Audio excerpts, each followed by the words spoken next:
after roll call, if we could do some introductions for our new commissioner, that would be lovely. Absolutely, yeah, my pleasure. Welcome everybody. I'm gonna go ahead and start with a quick roll call. Me, Chair Conway, I'm here. Co-Chair Parsons. I am here. Amy. Just Commissioner Kerr. Possibly absent. Commissioner Martin. Okay. Commissioner Rowden. Commissioner Stackhouse. Here. Hey, all right. And Commissioner Layden. Here. Welcome.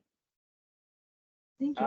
Now that we've done our attendance, as Rebecca said, we could go around and do a quick introduction. Rebecca, anything you want us to say or like highlight in our introductions? I think it'd be great if you all could maybe mention how long you've been on the commission and what you do in your day jobs and your favorite kind of ice cream. Okay. I'll start just because that way I can remember those questions. My name is Ricky Conway. I am the Recreation and Fair Manager for Coconino County. I started with the commission in October of 2020, and I started chairing this commission January of this year, January 22. And my favorite ice cream, I'm a sucker for anything peanut butter or cookie dough. Combine the two, and you've got me hooked. So Cold Stone's one of my favorite spots. You can make whatever you want there, but I'm gonna go peanut butter. Final answer. Co-Chair Parsons, you want to go next? We'll just kind of go down the agenda order. Sure.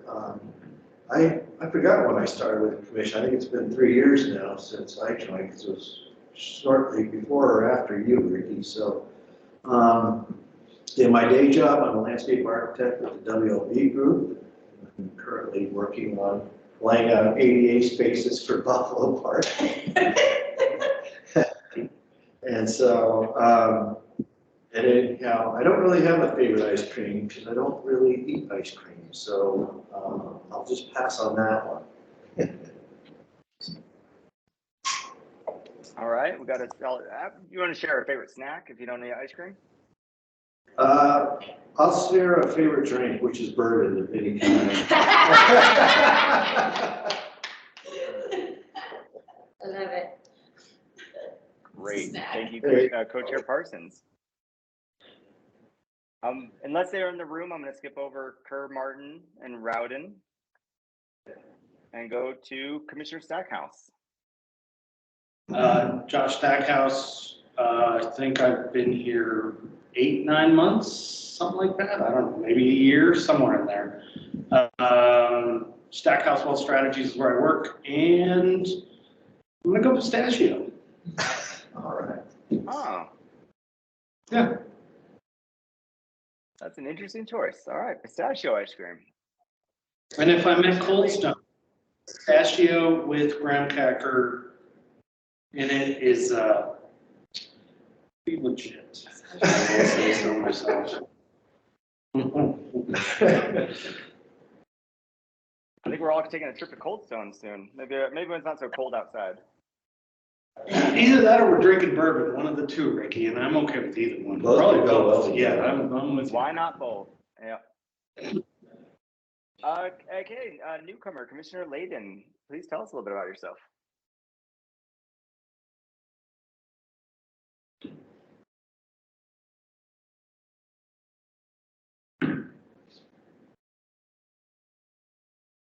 Autumn, if you're speaking.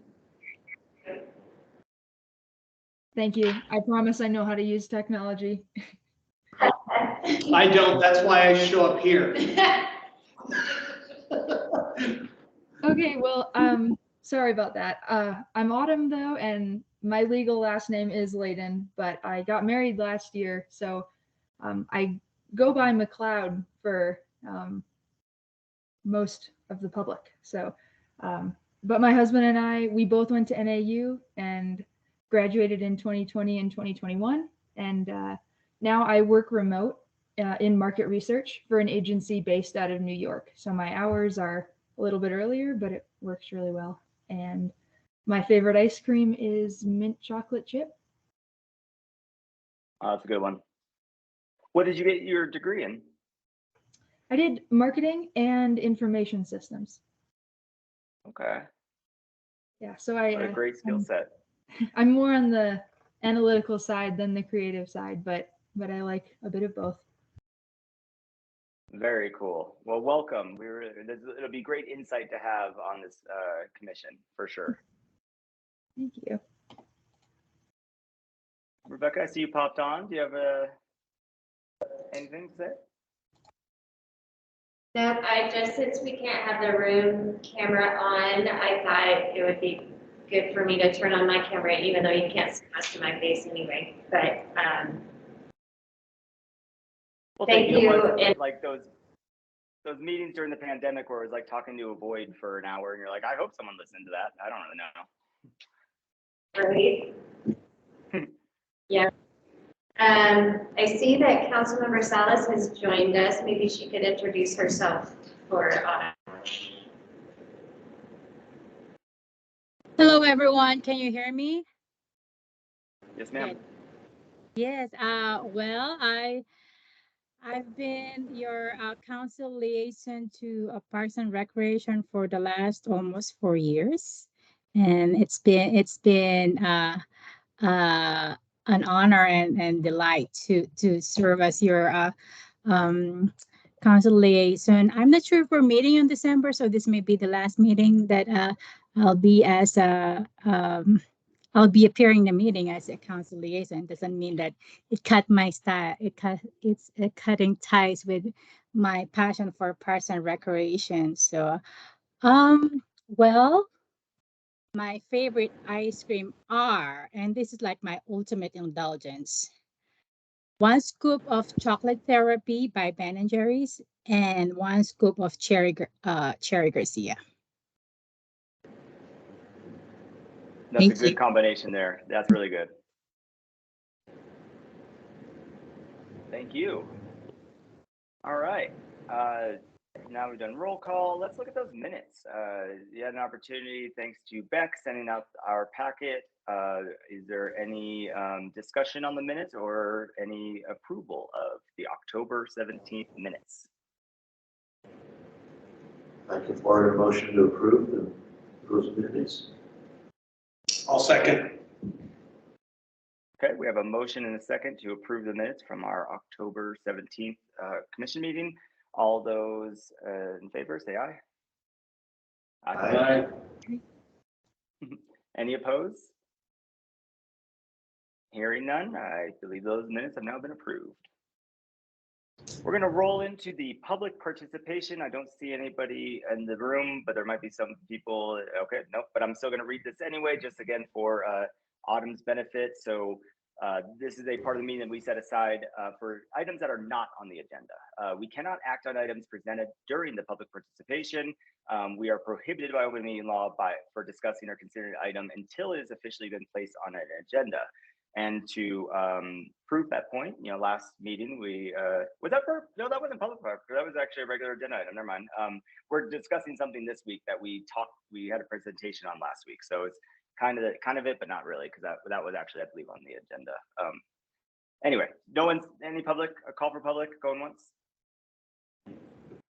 Going twice? Okay. No public participation at this November meeting. Let's discuss the aforementioned discussion. Number 1, or letter A on our agenda, the community running track discussion. And is there any additional, do you have any additional information for this discussion, or are we just going to talk about what we saw what we heard last meeting? Yeah, Chair, this is Rebecca. I just put this on the agenda. It seemed like the commission would like some time to just discuss kind of internally. So I did not invite any of the previous speakers or presenters. Of course, Amy and I are here to answer any questions that you might have, but wanted this to be time just for the commission to discuss the idea. Well, thank you. And that was how I remember leaving it with the gentleman who came to present, that we would want more time to discuss it.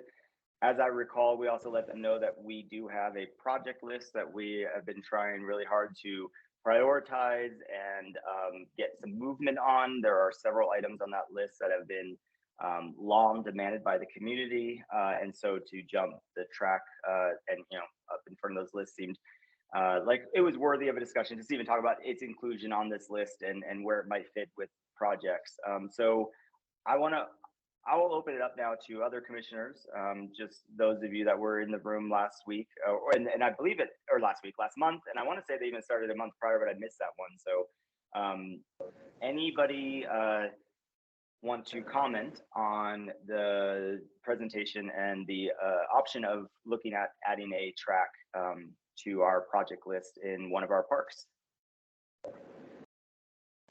I'd like to talk about it. Yeah. So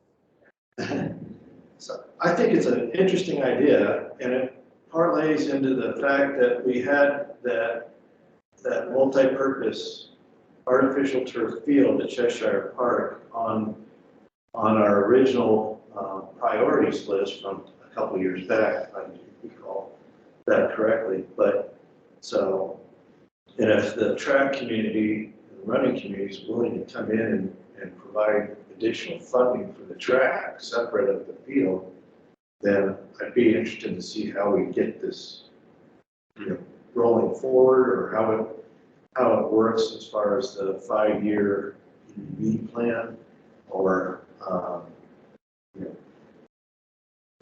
how that works with our last set of priorities that we went through, and whether or not there's things that shift, or do all those priorities remain and we still have funding? Because didn't we have funding for some of those, like the Christensen? So we had the, was it from 2004 bond, if I'm not mistaken, Rebecca, where there's some 2.8 million in funds, but it's for acquisition. Right. So I don't think we can use that for Cheshire, because there's nothing to acquire. Correct. That was more for either the Christensen parcel or Lake Mary Regional Park. Right. Yeah, so there are no funds for Cheshire right now. Okay. But you're spot on in saying, like, we need to talk about it, and where does this fit in with all of our other prioritized projects? Right. And how do we start saving for it? Is it lower hanging fruit, or are there grants that we can apply for, Right. or anything of that nature? Because for me, it's kind of low hanging fruit, especially if the running community is going to come in and provide some funding for the track, or it can be phased, Public partnership. where at least they start funding for the track, knowing that it's one of our priorities. And then the Right. track gets built, and then the field kind of gets built afterwards. Something of that nature. Especially with the synthetic turf, that could certainly go in. Yeah, because you're gonna have other things like restrooms and the parking, and because that small parking lot at Cheshire Park now is certainly not enough. Right, can't accommodate, yeah. So, I mean, is it a phased approach where we look at it and maybe a portion of it gets implemented now as the track community starts moving forward with their funding, Right, right? yeah, no, good point. I don't know Is if that that's just. Cheshire area where we'd want it, or where you guys would want it? Is that Cheshire?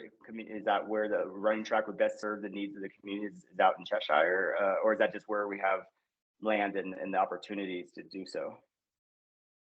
I do think that's the best location as far as vacant, undeveloped, identified land. That's also not a severe slope. It's fairly flat, proper size. Yeah, I mean, is a track a normal amenity in a neighborhood park? No, it's not. But it is right along the Futz Trail. It And is. those people, and there are a lot of professional runners that I know that live in the Cheshire. Actually, there's more than one that lives in those townhomes right behind there. So I mean, it's not a bad area. Not a bad area when you look at our available parkland. Was there any competition from any other open spaces that, like, we could weigh it against, or is that really it? You know, when we brought it forward as a part of the 2020 bond initiative, it was just displayed as multi-purpose fields, giving that, you know, ability obviously to satisfy a handful of areas. So I don't think there's competing interest necessarily, especially if there's still some type of multi-purpose field in the interior of the track, which we heard happens to be the perfect size of a full-size soccer field. Yeah. It's kind of a funky parcel. I can always pull it up for everyone. Well, I guess what I was saying is there another parcel that we could compare it to that would still meet all the flat right size in Flagstaff? Is there Right. any other one I in think our Flagstaff? other one would be the Christensen parcel, which is 10 acres, so about 2 acres larger. It's a perfect rectangle flat right here off Market, on the other side of Marketplace, off Route 66/89. It doesn't have access though currently, That's which where is you, where the acquisition funds Commissioner Parsons was mentioning could come into So to play. me, the biggest draw then would probably be the proximity to Foots. I Yeah, mean, and that would probably be just to kind of have something else to compare it to. well, yeah. that's why we certainly. were gonna put the pickleball courts out there, but again, you don't have any access to. Christensen, I just want to be clear. Yeah, was Christensen. pickleball, was a racket complex. Right, So we wouldn't be upsetting pickleball things if we did that. Right. There you go. I mean, if you wanted a really clear path, I think you guys should be it. Yes, Rebecca. I just wanted to add that when I first started talking to the community running track folks, Amy and I kind of went through what you guys are kind of talking through right now, and we really felt like in terms of combining multiple uses, this Cheshire piece makes the best sense and is ready, pretty ready to go. We have the land, we think we can work through the design requirements, the parking requirements, things like that. We still have a lot of questions, but we think we can work through them, whereas like our other sites don't have easy access figured out, like Christensen, or we're kind of slated for other things like Continental is intended to be for girls softball, also access issues. So we felt like Cheshire's the best combination of uses to get the best bang for the buck. And if they're bringing money to the table that we could start on soon, that it's a good way to go. And it's a good way to combine and maybe get one of the commission's current priorities started without having to wait through those other issues. Regarding the development or creating, augmenting Cheshire, so like the Thorpe Park Annex, all the public meetings and everything like that, like would this project be similar where there's going to be stakeholders and like, so we think, oh, this is a great idea, we're going X, Y, and Z, and then it goes to the public and the public's like, no, we want A, B, and C instead, and or what, how do you see this project like when it does start coming together? So I'll take a stab at that and then ask Amy to chime in. But, I think we would need to involve the local community before we started any sort of expansion of the park at Cheshire. We would need to have some things in place so we'd be able to answer questions like about parking and how to access it, whether it's off of 180 or another way. Like you have those townhomes that are adjacent that we need to be very sensitive of. Make sure we can answer those questions. I see this as different than the Thorpe Park Annex. That was kind of a clean slate, and we wanted the community to tell us, what are your priorities? What do you think would fit in this space? We already have a concept plan for Cheshire that includes the multi-purpose field. synthetic turf field. And to me, I don't think we need to do as much of an outreach effort because it's adding to that. It's not taking away from what's already out in the community as a plan for that space. Anything to add? Yeah, I would agree that, I think our best foot forward would be more to inform the community and educate them if it was something to move forward rather than seeking input and or a proverbial vote. It's been a while since the community has seen that concept plan, other than those that maybe had paid attention during the 2020 bond initiative. But I don't think it's foreign to especially probably the neighborhood. I'm sure they're fairly well aware.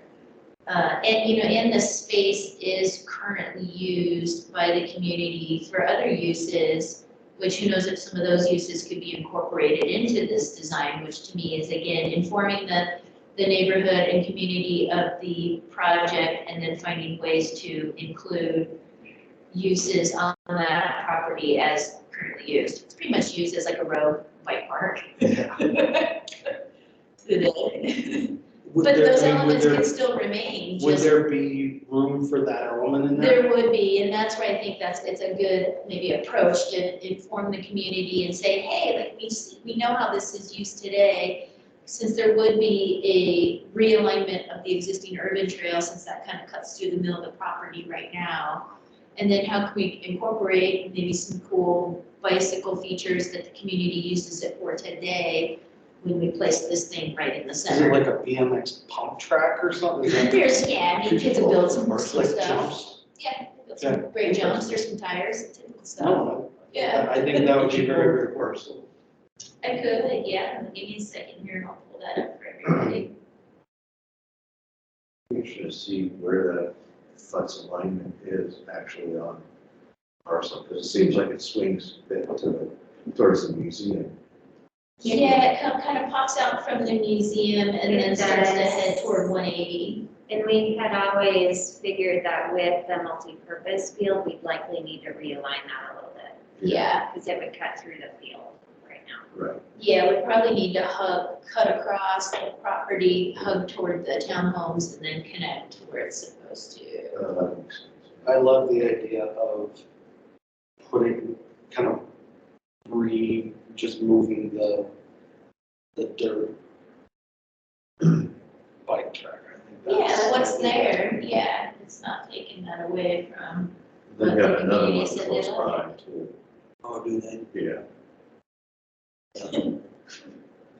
Yeah, keep in mind, those are not sanctioned Yeah, I know. opportunities. Not sanctioned, but I think that's kind of a neat thing you could do for that community. If nobody has anybody ever complained about there being bikes in that place? Well, we've had concerns from the public about, People getting hurt or something? yeah, and certainly from a city perspective, we're concerned about liability for people building stuff on our property that's not permitted, that's not built to any sort of safety standard. I've seen some kids take some pretty severe falls there. So I'm gonna highlight here on the screen what this additional parcel is. And it does have some awkward pieces to it. Oops. Oh, yeah, see, I didn't even do a fabulous job, but you get the idea. So it's the area highlighted in yellow. The brown line is the current foot urban trail. So there is a museum access. We'll need to identify how that would still resemble with any development on this parcel. And then my thought was always that we still need to make this kind of connection to the museum. And then I pretty much envisioned that the trail would probably follow down this line of the townhouses and Fala and connect to the Karen Cooper Trail, or connect to the portion that hits then 180 on those edge improvements there. Where the other area in green is existing Cheshire Park. So if I turn on a different filter, it can get kind of messy, kind of fast. So we'll zoom in just a touch. So you have existing parking lot, half court basketball court, tennis court, basketball, full-size basketball court, play structure, couple grassy areas, and ramada and grill and a portable restroom. And some of this other piece over here, if you can see where my arrow is circling, is a drainage area, and there's the what's known as the Cheshire Dam that was there, I think, since 1952. That's right here. You can see a little bit of water behind it. So that's also considered Cheshire Park, but it would not be any dirt that you could develop. It's all the drainage. Is that a detention basin or is that? You know, at some point in time, this dam went up in 1952. I believe this whole area was for cattle from the research I was able to do. Yes, I think they were damming water. So it's not people aren't using this dam for some kind of water retention piece. It's not being used, yeah, it's literally just a drainage feature to get a lot of the water from the Rio de Flag that runs through there to keep it going. Slows it down a little bit, that dam does. But that whole side of it with those trees and that drainage would not be anything that we could develop as far as Cheshire Park is concerned. So just this area in yellow develop. What happens when you cut down that many trees? Yeah, the good thing is, who knows if there'd have to be that many that would have to go. We would have requirements just like any other development with as far as tree resource protection is considered. That's in our zoning code. But again, with rerouting that urban trail to run along the townhomes in Fala, you've got a pretty blank slate right here. And that is where the community and some of the kids have built their ramps. So maybe not a lot of these trees have to go. There's a drainage way that comes through. Yep, and there's a water line that comes through. There is an APS box and almost a little pull-off right here. So who knows if that becomes part of the actual entrance to this side of the park, since as Commissioner Parsons was stating, you know, this 5-6 space parking lot's not gonna do it kind of thing. So we would need a turn lane probably coming in here off 180 and have that turn into a parking lot. And some of that maybe has to go over here, so some trees would go, but I bet we could keep some of this buffer. And I'm sure the museum would appreciate that too. Is that neighbor there?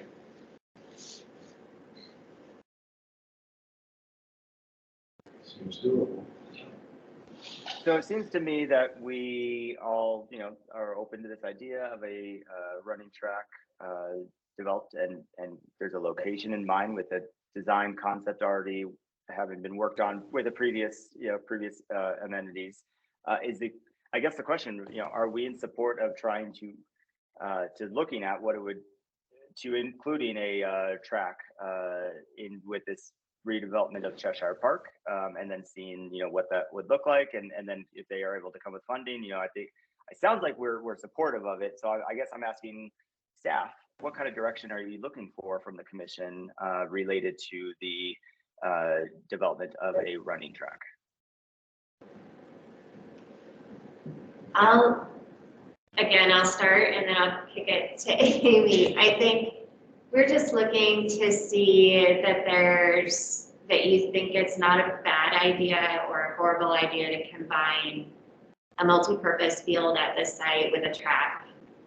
And that you're I think the first thing is the commission in agreement that the community needs a running track, a public accessed running track somewhere, and do you think combining it with this project as we've kind of proposed is okay? And then we'll just have to figure out if Cheshire Park was not in the top 7 priorities, which we'll talk about next, I believe. But we can continue looking at this, and as Commissioner Stackhouse said, if there's opportunities or grants that come available or public-private partnerships, we're not necessarily going to say no to those. So the And only, we'll work on it. I just was thinking, made me think of something else. This is right now just a realistically summer, right? I mean, this isn't something that we're going to have to plow and maintain during the winter? The parking lot, yeah. The parking lot, The but not the track. track. I was not going to suggest that. When it was first brought forward, that was one of my questions. The sun is the hardest, cheapest worker, Sweet. so we should let that be the case on something like this. So my question And would, I'll just add, please, that the track that this community partner is bringing, like the partner that they're bringing to the equation, I believe that type of surface cannot be plowed, or else you damage the Yeah. steps. so Stay away. where I was going with this is what happens in 5 years down the road after you build it? The runners say, it'd be really nice to be able to use this during the winter. What is that? I mean, this is then going to be our gateway to where how do we make this winter accessible? The way you'd make this winter accessible is I'm assuming the cheapest way would be to put up one of those like bubble things. Is that, am I going way too far down the road? And because my concern would be, if I lived in that community, do I want a gigantic bubble? You're probably not gonna want a I'm bubble, not gonna right? want that. So I guess that was my. Yeah, I think before that, if it came to that, obviously we shouldn't put equipment on this thing and move the snow. There's some other devices out there, but I don't, within a day or two, it's gonna be melted and gone, Goodness. kind of thing. So I really think that would be the maintenance lens on this, and just stating that there is no snow operation for this. For a parking lot, absolutely. Yeah. And that's But our a other track, discussion you you know. have too with the running communities. If they are intending to use it in the summer or in the winter, then they need to look at in-ground, in-track heating. Yeah, And that. But that's up to them. Right. Okay. I mean, that's. We wouldn't pay for that.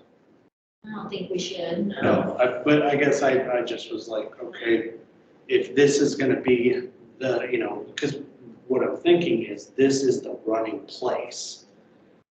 What does this develop into over the next 30 years? Right.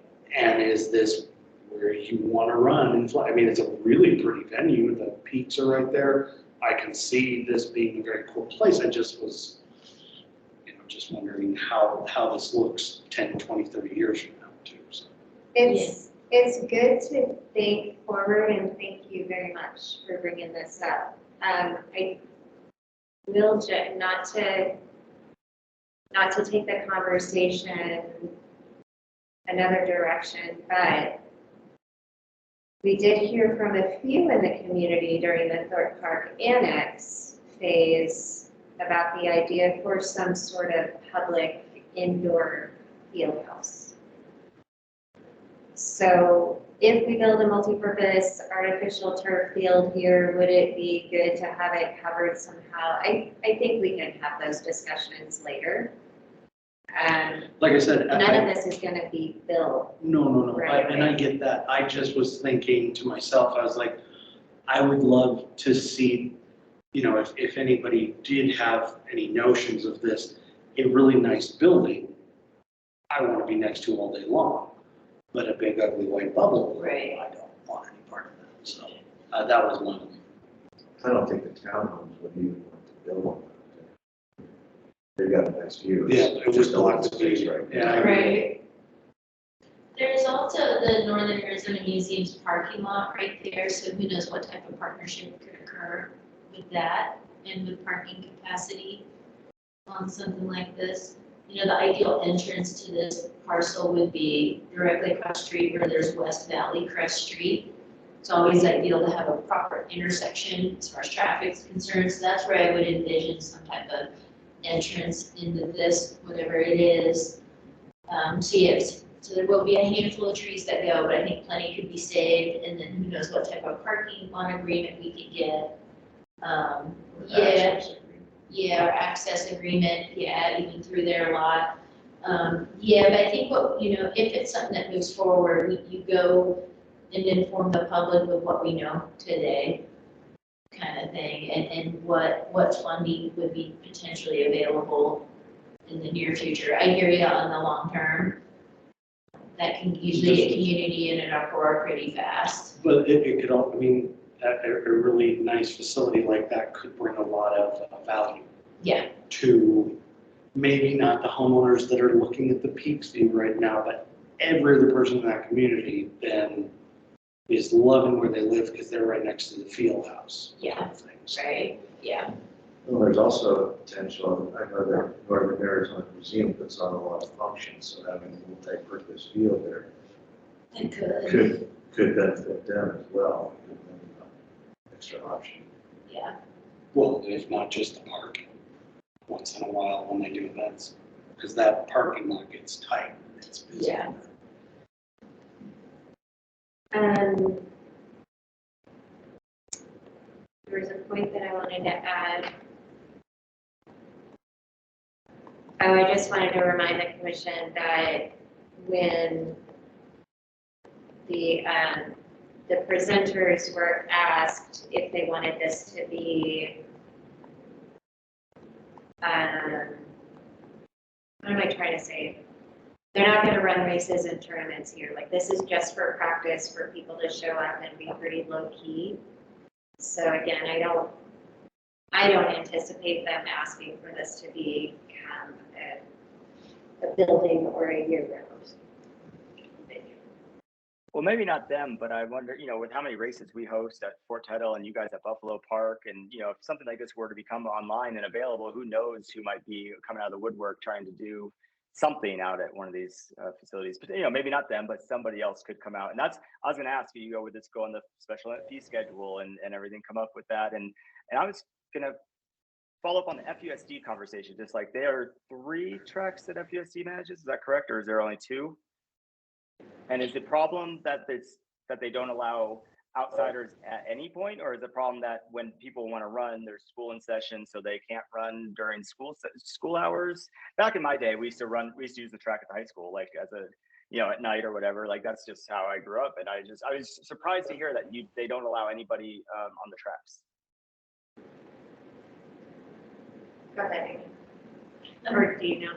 I'm pretty sure, and we can double check on the map. I know it's NAU that certainly does not let the public access their track at Lumberjack Stadium, which is around the soccer field. And then I would agree, I don't think many outdoor amenities within FUSD is necessarily accessible by the public because you typically fence in and locked. And the ones that I can think of off the top of my head, I think they have one at MEMS. They have one at Flag Flag High, they have one at Cocoa High, and they have one at Sonawa. They're all gated off. And community groups can rent them from FUSD, just like we could. But what we heard from the presenters is that they just more than tripled their prices. So it's becoming unreachable, and certainly for just me, Rebecca Schmo, that wants to go run on a track, it's not accessible. Well, and I don't know, you guys, maybe we should ask FUSD, but why? Is it liability? Is there a reason they don't want to get into that? Is there a reason we wouldn't want to get into the running thing? Is there having something like that available? And I'm curious as to why FUSD would close that up, because I feel like when I first moved to town, they were open. I mean, that was back when you could slide on Kinsey Field to go into where the practice fields were, and then they put up the fences there to stop you. Anyway, there's just been a lot of changes. So is it liability, or is it just they don't want damage, destruction, or what it might be? Yeah, so we have talked with our new contact over at FUSD since Bob Kuhn has retired. We did meet with him briefly, and we met with him and we talked about this topic briefly. The main point is that it's for students first, and for security. They don't rent it out to anyone while school is in session. It's available only for the kids, right? And then on off hours, they do rent it out, but they have a lot of requirements, and you have to pay the rent. And part of that is we did hear complaints from Bob previously about like people getting out there and they're not wearing the right shoes for the track that they built and it causes damage, and so they just lock them up. Okay. Yeah, that makes sense. It's something to consider, though. Why the other agencies who have tracks wouldn't allow the public in them. And we are a public agency; we're a little bit different. But that just something to consider. And we'll continue those conversations with them. I was pretty pointed in our discussion that now the city's being asked to provide something that FUSD already has in the community. Is there a way that we can figure this out? So we'll continue those conversations. Thanks for bringing it up. Do you think there'd be any chance of them, I believe the city books FUSD fields when school's not in session, or I remember that was the case back, we used to do a dog event at Kill Up. Is that still the case? And would they be willing to add fields to the things that the city is allowed to book, or the track to that? So they do not, we are not able to book their upgraded facilities for exactly the reasons I just mentioned. We are able to still reserve a lot of the field spaces, but not the ones that have been upgraded to synthetic turf or the high schools. We have no access to high schools, mainly because of the student athletes that they're trying to reserve those for. But again, Chair, we'll continue those conversations. Okay, so that concludes my comments on this topic. We do need to, I think, give Rebecca and the city staff some direction, further direction. As she said, there were 2 questions. Remind us what those were, please, Rebecca. Or some semblance of those 2 questions. Number 1, does the commission agree that there's a need? And number 2, should we continue down the path of looking at what's been presented as an option? Okay, thank you, Rebecca. So the 2 questions have been asked. I will open up to the other commissioners because I feel like I've done a lot of the talking. So other commissioners, questions 1 and 2 for you guys, please. I'll go first. I think it does sound like there's a need, unless FUSD is willing to change their way, but just with the amount that they're charging, it doesn't sound like, even with that and the schedule, if they're not allowed to use the track during school hours, then it doesn't work. It sounded like from the presenters before that the schedule, most of their runners, the professional runners, train in the morning, and not so much in the afternoons or evenings. And so if FUSD does not allow them to use the tracks at the high schools during school hours, and it doesn't sound like there's a solution there. And I think it would be a benefit to Flagstaff if we are going to continue to try to attract professional athletes to Flagstaff and get that. I mean, there's a benefit to that cost-wise, and then combining it with a track with the already intended purpose of a multi-purpose field in that location. I mean, it's a no-brainer in my opinion. I think we should continue to explore this and move down the road with it. Thank you, Co-Chair. Josh, Commissioner Stackhouse. So to kind of continue your thought about it, that was the whole reason I was going kind of through that. What does this look like 30 years down the line? Because it seemed to me like, I'm always kind of looking at things from the economic benefit to this town. If we had something like that that was kind of thought of at first as just a running space, but eventually down the road could be a facility that some of these more professional runners could utilize. Again, just like you said, it's to our benefit to have things like this. So I think it's neat. I think there's a need, and I think I like the location. I think it's good. Plus you can rent out the multi-purpose field for different events, you know, large gatherings or whatever. And to also speak to the school part of this, I love keeping kids with kids and adults away from kids. Because I think that is anything we can kind of say, here's where you go and this is where the kids are. Keep that space. I love that. So. Thank you, Commissioner Stackhouse. Commissioner McLeod, Thank you. you're welcome. I struggled really hard to remember that. I have Snapchat memory.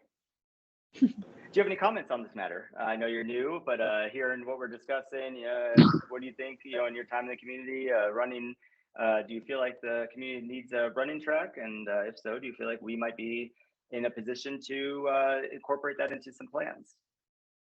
Yeah, well, I appreciate your discussion and sad I missed out on the last meeting, but I agree with a lot of the points you're making. And in college, I even had some college athlete friends that came to Flagstaff for the summer to specifically train since we're at high elevation. So I think a running track for professional and college athletes would be useful. But yeah, I appreciate the background from everyone. Absolutely. Yeah. Thank you for your participation and being part of our group. So I'll echo the same thing. Yeah, it seems like there's a need. It seems like it might fit into this existing project, but like Rebecca was saying, this project isn't even in our top 1, 2, 3, top 10. I don't think from what I got in the previous email. So from what I'm seeing, that Cheshire project wasn't, and I assume that's one of them that was we discussed. I can't remember that long list of projects now, but how does that all fit into things? So Rebecca, you do have the commission's support. We do believe this is a need in the community, as evident by the locking of all the tracks. And if we have a way to work this in, and we believe that's the best site for it, I think let's continue down that path and price, cost things out, but really thinking about the liability and the maintenance and all this stuff that you guys will think about naturally. But I think you have our support. Awesome. Thank you for a very robust discussion, answering all the questions. If we're all satisfied, let's move on to a very related topic, the priorities, cost estimates, and a 5-year planning. 5-year planning, that's fun to say.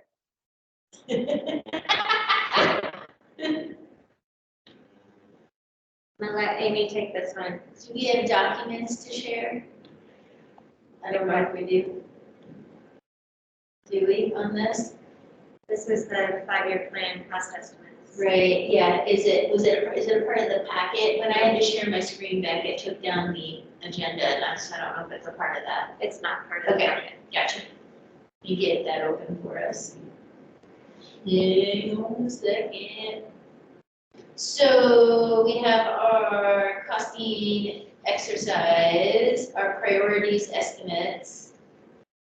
So opening that up for our virtual world so that you're able to see those. I want to say it was a part of your packet, but not 100% certain.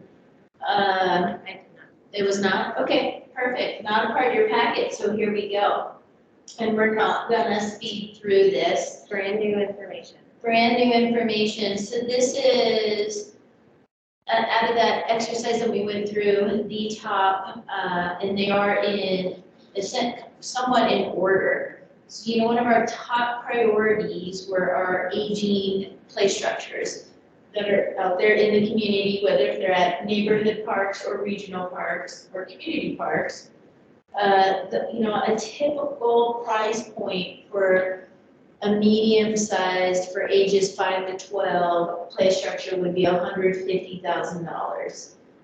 So that's listed in here. So that's for one unit. That recent for age group 2 to 5 that Parks did in June of 2022 at Thorpe Park, that was kind of a nice little special that we got for about $46,000. So these things can get pretty expensive when you start thinking about swing sets and then the actual play structure and then who knows what other features. So that's why it's got this round figure of 150. I did put, as each year goes by, who knows what's going to occur with inflation and cost escalation. So just did a 5% there as kind of general rule of thumb. And I think in previous conversations with the commission, we talked about, is it ideal to do maybe one a fiscal year? So that we're not in the same problem that we're in today, where we have a large group of play structures that were purchased and developed within our system around the 1997 to 1999 era, and all of a sudden we're leaving the folks 20 years from now with the exact same problem we have today. So maybe we stagger these, do one a year, something like that. Again, could expect it to be about a $150,000. How fast do these become obsolete? The lifespan of them is supposed to be anywhere from about 20 to 22 years. Parts and pieces can certainly become obsolete, or that the structure's then just aged out. It's sitting outside in the elements, and it just has its lifespan. That's why I do want to be careful with it, with how we do it, and sprinkle this in there and replace some of these aged pieces. So again, we're not faced with the same problem 20 years from now. So my only thought about that is perception. If I am in, let's say Thorpe Park, I'm going to use this as an example, and my play structure gets replaced now, even though there's a bunch of them that need to be replaced. Perception would tell me that why did you do that one now, and why is the one over in Sunnyside waiting 5 years down the road? So yeah, it's an issue. I mean, I think in a mathematical world, staggering them would be one way to solve the problem. But in this day and age of why are you doing that one and not this one, I don't want to answer that question. I'd rather budget for it in the future and say, oh, maybe we just do these, every 20 years we do them all at once. I don't know. And I know nothing about you guys' budgeting process or anything else. I guess I just know how it felt being a Sunnyside business owner and watching the flood response that happened in the other side of town where I actually live versus the Sunnyside versus the flood response in Sunnyside. So it's just one of these things where a micro inequity like that can make a huge palette difference to where maybe we should just get them done, kind of thing.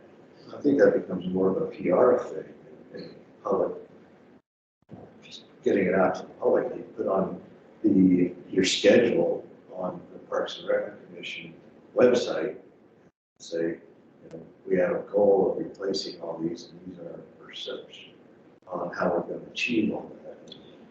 And that might massage some of that. So it's going to massage the people that go to that website. The people that don't go to that website is the other 99% of humanity out there. Right. And I'm just saying, I don't know.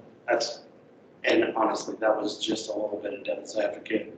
I really don't have any skin in the game on that. It doesn't affect me, but I just like to kind of represent some of the people from some of the neighborhoods that could get perceived in a weird way if we did them staggered like that.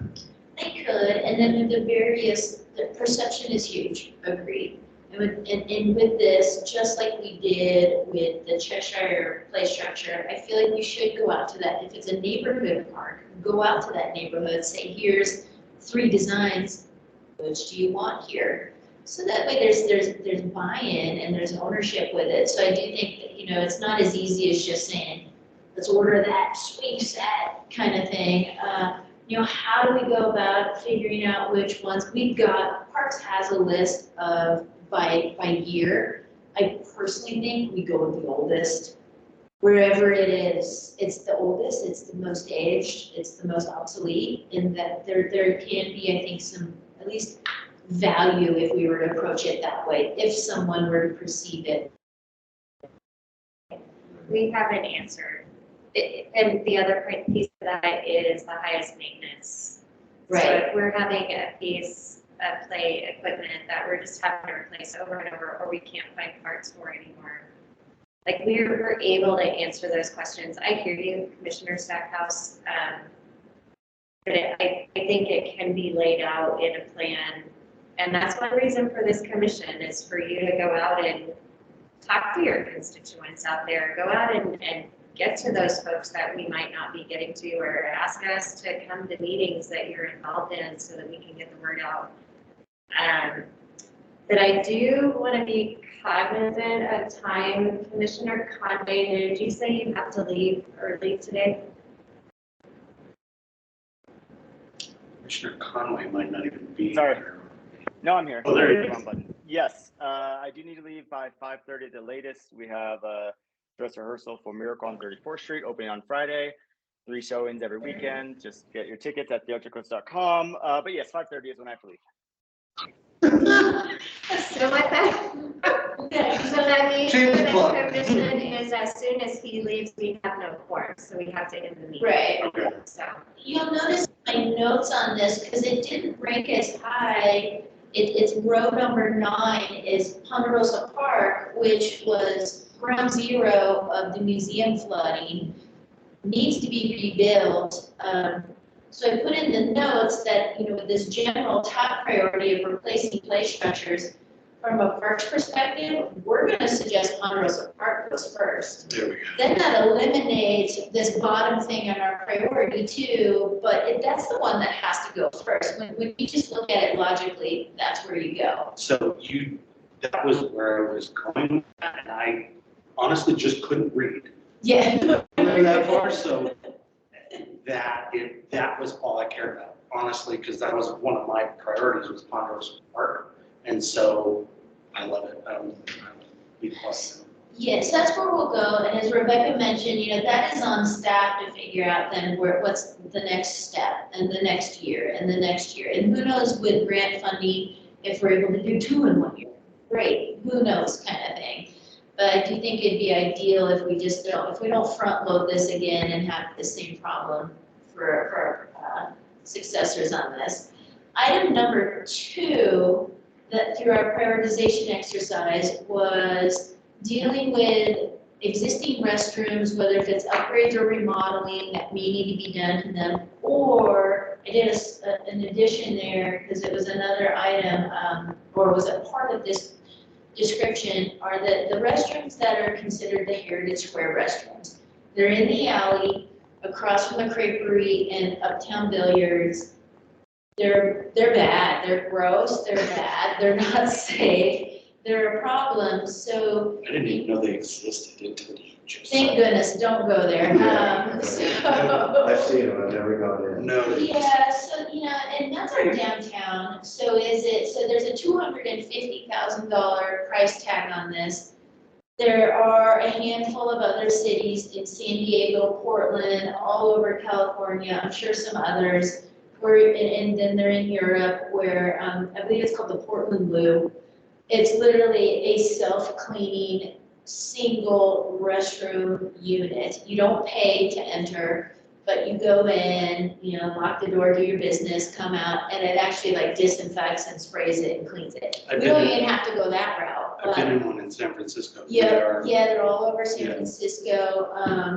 So are we smarter to get rid of these alley restrooms? They're attached, they're underneath the Hopi building essentially, and create something else at Heritage Square for a downtown public restroom. So that's the $250 price tag. That's not doing upgrades or renovations to our existing park restrooms. So you said no cost. I'm actually pro cost on something like this, even if it's a quarter, to where it's a negligible amount, but it requires a little bit of buy-in. Just in, it's like parking downtown. They didn't put those dollar spots down there to deter parking. It was just to make sure that there was parking downtown. So I would revise the no cost thing, because even if it's a quarter, it makes it so that people don't just go in there and destroy it. Right, right. We had a handful of months ago had a meeting with our legal department. So unsure, could that it would be a state by state law. There are some states in the United States that will not enable pay for restrooms. So I don't have an answer on that aspect yet. And I'm not sure if our neighbors in California are charging for these public restroom usages or not. But that could get sticky fast, just as I an do like employee. the idea, especially if you can carve out, like, I don't know what the structure necessarily is for the existing restrooms. Like if you could instead of a doorway in, is create more of a niche, like a little Right. set maybe 2 or 3 of them in there or something like that. Maybe, yeah, they're individual, so like your typical 5-foot turnaround restroom for I mean, you ADA don't want them capability. sitting right in the middle of Heritage Square. Right, you can't have them in an alley either, that's considered Yeah. right away and I went to emergency a park in access. San Francisco that was right on the, Union Square, it was over by the wharf, like Mhm. where all the, yeah, and it was, I mean, not wasn't in the middle of the park, but it was on the edge of it, and it was very like I said, I thought it was fine. I like that idea. so that's the $250,000 price tag, would be for that Heritage Square restroom, not again, existing restroom upgrades and remodeling.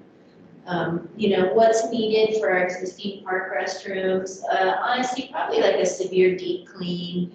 Then we can take a look at things. We've already done LED lighting, we've got, air hand dryers instead of paper towels. We've already done certain things to be a better, more sustainable partner on that. Could some of those devices use upgrades? Maybe. That's not gonna be a $250,000 price tag. So I just wanted to be clear on that item, because that item was ranked number 2 for us going to that prioritization exercise. And got an idea on where a single unit could go on the square. There's kind of a planter box on the backside of a stairwell landing as you come up from the parking garage that's underneath the square, so it could certainly go right there. And then it's out of the alley, which could be a good thing. Our alleys can get rather dangerous also in the winter time. They're shaded naturally with 2- and 3-story buildings, more spacing. It's a skate, and we've got our second sheet of ice. Kidding. So then I separated I pulled out one item regarding restrooms. That's row number 4 on your screen.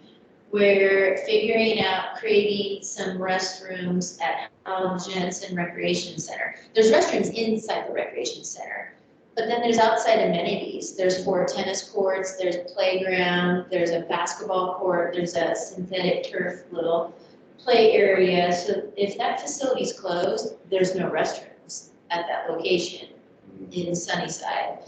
Unless we place some portable units there, which then would probably be seasonal at that point. We have placed a portable unit there during the warmer season for the tennis group, especially during the pandemic. We were doing that when the facility was closed. Don't know how viable it would be to create some type of exterior access from the outside to get into the center to the existing restrooms in the center. Or again, if it's something like we would contemplate for Heritage Square. So that $50,000 price tag there is if we were able to create access from the exterior to get into the building, so that doesn't encumber the rest of the building, say when it's closed on a Sunday, for people to still be able to use the restroom facility. Still a lot of reconnaissance to do on that, but that's what that item is. Anything we can do, from my purview, to make a restroom usable for using restroom and nothing else. Right. I feel like that is money well spent, because I have a feeling that a lot of times the restrooms become what they become. Like I said, you don't want to take away restroom access from people, but That's Right. what destroys the restaurant. There can be a lot of unwanted behaviors, unfortunately, yeah. Yes. So that is that item. Our fourth item was the smart irrigation system add-ons. So for everyone, and then also for Commissioner Cloud, we've got a smart irrigation system that the city purchased in 2019 and Parks have installed. There are features that you can always add to it. You can make it smarter. So that's what that is. You know, when we went through this exercise, that seems like a good thing. It's meeting certain things regarding climate change, carbon neutrality that the city has, and we've got a climate change emergency because we have a carbon neutrality goal in 2030. So it just starts to build on that system and make it even better and stronger. Well, I thought of it as water conservation It more is. than anything. Absolutely, Right, which is okay. also, you know, and water's needed to create electricity and. Well, I hear there's a big deal about water down here in the southwest, so that was It's a little bit, yeah, a little bit of a problem, right? little bit of a controversy. So- Well, in most of the systems, for parks is using reclaimed water. It is, yeah. I have a feeling we're gonna have to start being cognizant of that use too, because it's, I mean, It's coming, they are right? there is, What are some of the add-ons that you would propose that aren't part of the current system? So we do need a handful, not every single park has a master valve, which can be, gosh, when we were pricing these out last year, could easily be $6,000 per. There's flow sensors that we could be purchasing just to continue to build the system and make it more robust. You are You know, using a weather satellite? Yep, yeah, so it already uses all the satellite stations, and you know, so it has the rain delay on it, we can do event delays. Those flow sensors will start to help figure out, especially if we have an area that's, you know, when it does rain, who knows if it doesn't rain on one side of the town and the other, so it helps, it takes the manual management out of it if we can just continue to build a more robust system on it. That $100,000, that's pretty steep, but if you start buying about 10 master valves, you can be at 60,000 pretty fast. The flow sensors are critical. Those are critical too. So it's just building on that original investment. Yeah, great idea. The city also has some workings with Noresco, an outside partnership on that. This was also an item they identified for us, especially for our park grounds. So there's that item, and where that fits into this will be interesting on how we start to map this out over at least these next 5 years. The next item down, if no questions, number 5 was HVAC at Hal Jensen Recreation Center. So there is not HVAC in the gymnasium and I believe also the 2 racquetball courts. Doesn't exist. Seems like a good idea to do for our youth that are utilizing that facility. Without doing, again, a lot of recon effort on this, I threw out there $100,000. I mean, there is some HVAC in the facility, just not physically there. So it's probably building on that existing system, on that mechanical system there. That was not an item brought up through this third-party contract with this company called Noresco that's taking a look at all of our city facilities and our outdoor facilities regarding our carbon neutrality and our climate emergency, but definitely something we could discuss with that group. Also might be something that could be grant eligible, never know, on an improvement like that for our youth to be playing inside, especially with athletics. After that, through our prioritization exercise was the Continental Park and the added ball fields. For this, I did $1 million, that's per field. So that's for girls softball. They currently have 3 fields scattered across city limits in 3 separate areas. So this would start to build their softball complex, probably 1 field at a time at that $1 million. Again, though, but as we start to get into that escalation, who knows what that may resemble With the 5 years goal from of how now. many fields? I believe they would, a 4-pack would probably be nice because there could be senior-sized field, a T-ball field, and then 2 fields that maybe obviously could expand to senior, but also be reduced more to a junior size.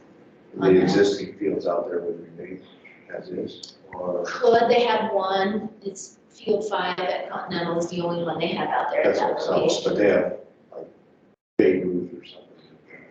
No, then they have Guadalupe, and then they have, gosh, where's 13? Sometimes they try to use field 4 at Continental. That's really programmed for Little League. And then they also use the adult softball fields, at Thorpe. They have to bring in the, I was just trying to remember how many fields were out at Continental currently. there's 5 total. Okay. There's One a at Fox Glen. Oh, and yes, and they have one at Fox Glen, thank you. That's their juniors field. So yeah, that's a per field, so that's not for a full complex, that 1 million per field. I did put a note in there that $1 million price tag could easily take like 3 fiscal years to start to build that balance. And we're dealing with so much on our funding on that. Is there any grant things that could go towards that? Maybe. Yes. Absolutely. Or partnerships with the Right. Diamondbacks again or This something like would that? be a great project for the Land and Water Conservation Fund grant program through the state. The issue with that is it's 100% match. So if we ask for 500,000 in a grant, we need 500,000 in match. So this building up these funds could help us do that. I'm trying to work with the state on some other ideas for getting this project going with grant money as well, but no matter what we do, it's gonna have a pretty high dollar amount for a match. Thank you. Yeah, it's certainly possible. Right after that is Thorpe Park Annex and in phases, so that's, and that's our next item to chat about after this.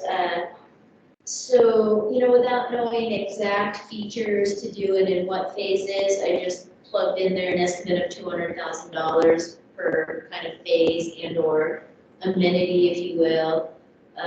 Will definitely take multiple years and probably multiple funding sources, possible with grant opportunities. PROS does have $100,000 right now that we do need to define how to use that first at Thorpe Park Annex. That's what it's for. It's not to use elsewhere. So I don't know, when there's some funding now, I'm not sure if that starts to juggle some of this or not in our prioritization exercise that we went through. We can dive a little deeper into Thorpe Park Annex next. And, we kind of took care of this last one already. We've got Ponderosa Park. We've got, a renovation to do to bring this park back. So to me, that kind of rises to the top and falls into that category of replacement play structures there. Which, and yeah, that renovation is a little bit more than just a play structure, but we'll figure that out and attack the grant cycles on that too. I think it kind of goes without saying that any time there is an opportunity for free money on any of these items, this whole thing can be shuffled and should be shuffled, because why would you not? Good point. I know nothing about the grant aspect to you guys, to what you guys do, but if ever that came up, I think they should definitely jump ahead to utilize free money. That's my favorite kind of money. It's free. Right. It's gratuitous. So, we can take these items and start to plug them into, we've been talking with finance about plugging these into an actual 5-year plan and showing what that looks like, especially when you take something like $1 million and need to start to build a balance to create that, so that we could go after some of that free money. So we can start to plug it in that way, so we can start to look at this differently. We've got our kind of our general prioritization, like Commissioner Stackhouse said, if something were to arise come to the top, I'm gonna bring it to commission and get advocacy for that and say, okay, we're gonna switch this around, we've got this opportunity.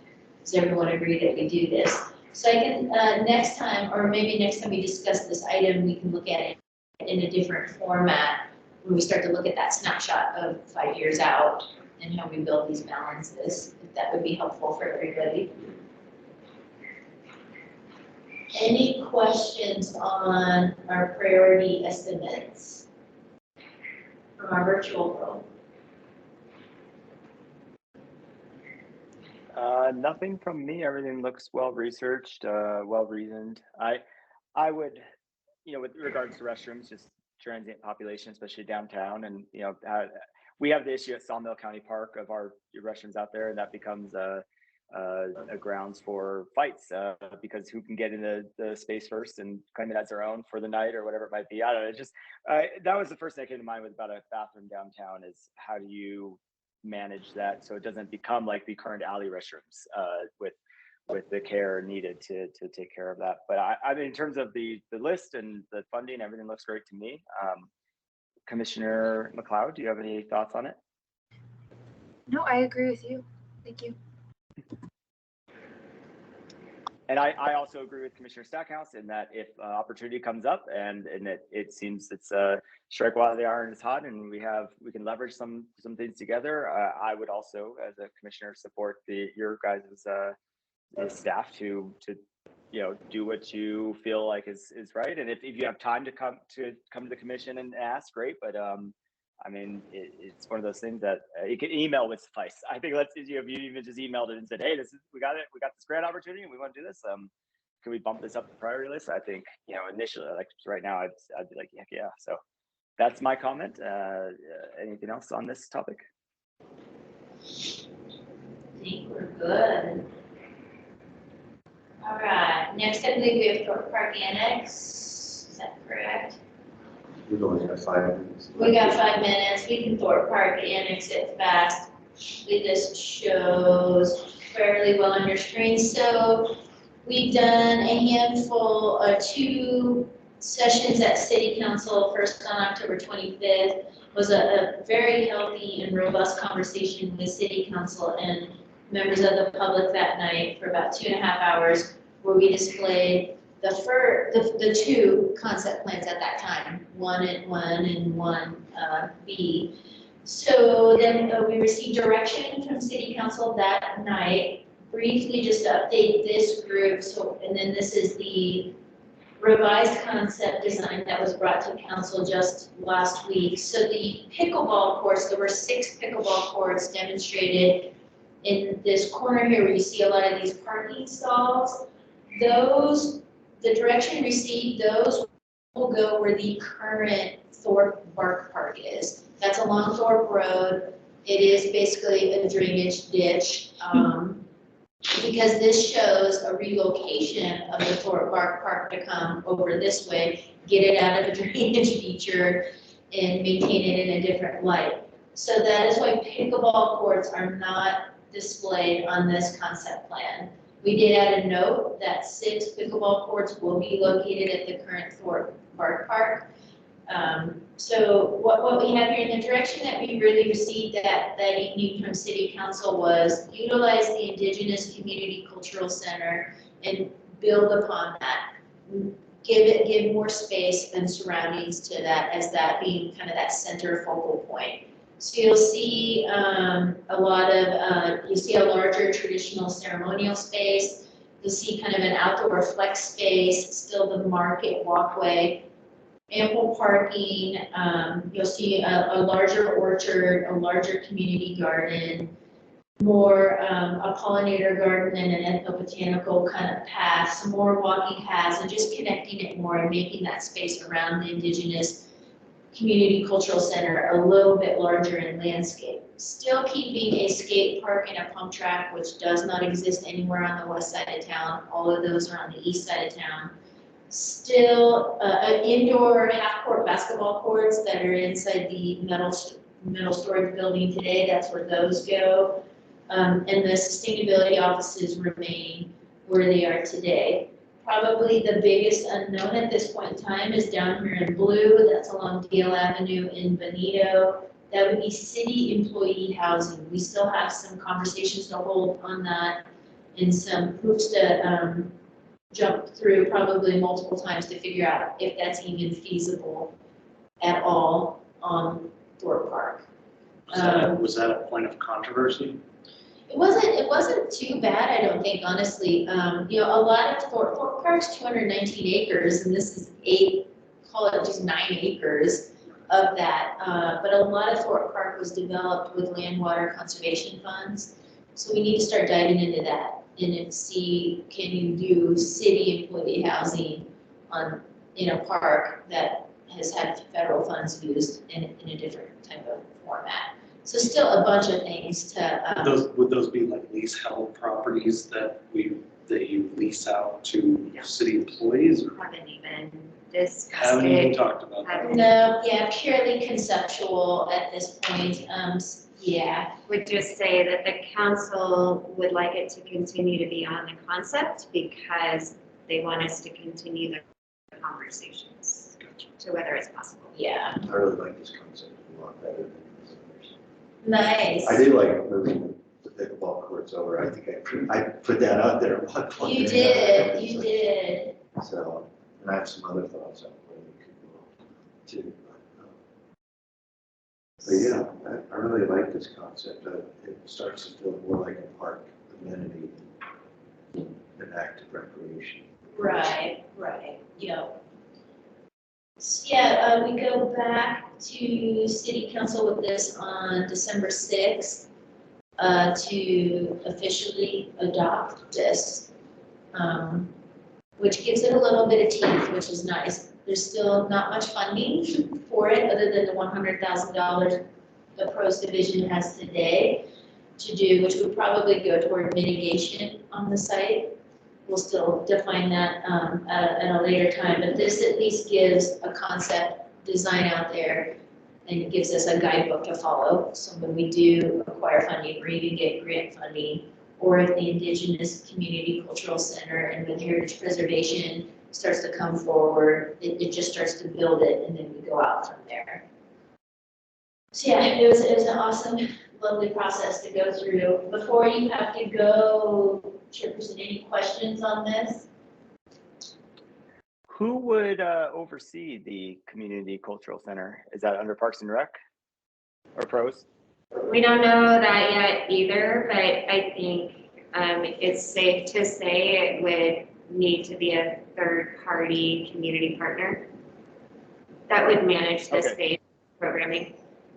But none of those details have been worked through yet. I was just curious if in addition to funding for building the place, if Parks Pros was going to have to come up with funding for additional full-time staff to run the new cultural center or, temporary staff or whatever might come with creating a center like that. I will say the Indigenous Circle of Flagstaff has been very interested in this. They have established themselves now as a 501c3 nonprofit with the intention of being able to fundraise and apply for grants that would help develop and program something like this. Or if they would team up. Yeah. Northern Arizona or Museum of Northern Arizona with their Native American background. Well, the only other comment I had was I thought in a previous discussion that Bark Park being moved was going to create additional parking to service the lack of parking for the fields, and so now it sounds like that there won't be, unless I completely pulled that out of my hat.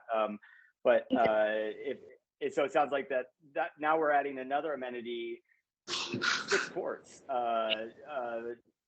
also to the lack of parking in that area with the additional baseball fields and soccer fields and all that stuff. And so I guess are we thinking people will park at the 45 parking stalls and just scoot on over?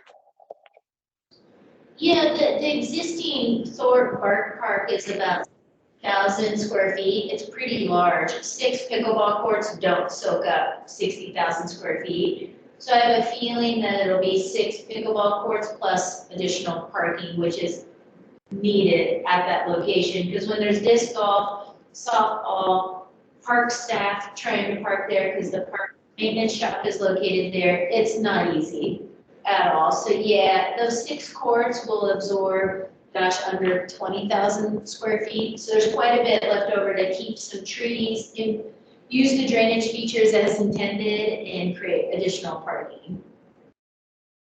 Oh, that would be great. Yeah, I think parking is needed there. You're there on the weekend. People are parking in your parks area, like as close as they can. People just park everywhere on the weekends there. So those are my 2 bits of feedback from what I saw. Thank you. I can real fast show this before you got to go. I kind of gave an idea of 6 courts. Did a little tiny parking space right there, but certainly there could be more parking, or in those the courts don't have to even go in that location. But You're right, though. Yeah, it doesn't take up the whole space by a large margin, so that's great. You might have room for more. So when Commissioner Conway leaves, we have to end the meeting. Could we please ask Councilmember Salas if she would like to give her report really quick? Absolutely. Yes, I can certainly do that. So just recent approvals by council. So council has approved the active transportation master plan. It requires a aggressive effort to seek funding to fund all the priorities on the plan. Of course, we have some local matching dollars already from 419 approved by voters in 2018. Of course, staff has updated the Thorpe Parks Annex concept plan update. Again, it's scheduled to be approved by council in a couple of weeks.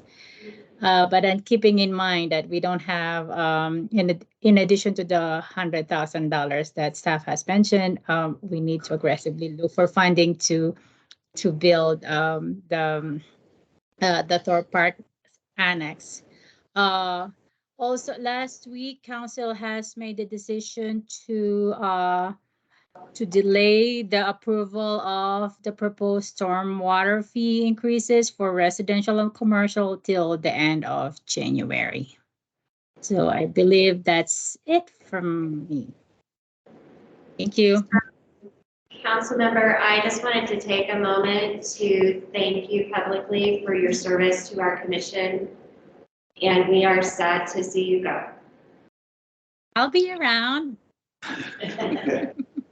Maybe now I'll have time to help the city build the Friends of Pros.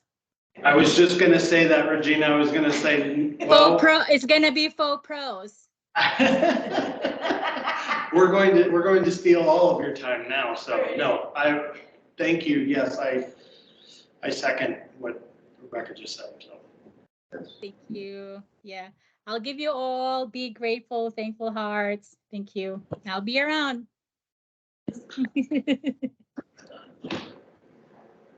Well, thank you very much. And yes, echo Rebecca. Thank you for your service and for your time, and really appreciate it. I've enjoyed working with you in this capacity. So thank you for everything. Yes, I do have to run.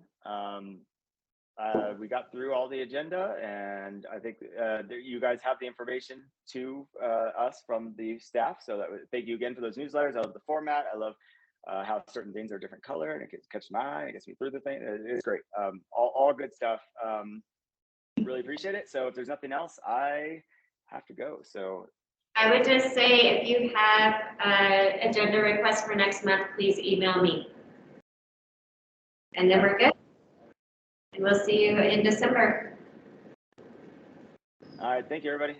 We'll have a good night, and we'll see you at Miracle on 34th Street, opening soon at thearchcoast.com. See you later. Good exit. That was a good stanza right there. Bye, everybody. Thank you, everyone. Happy Thanksgiving. Thank you. Bye, Thanksgiving. What's the date of our December meeting?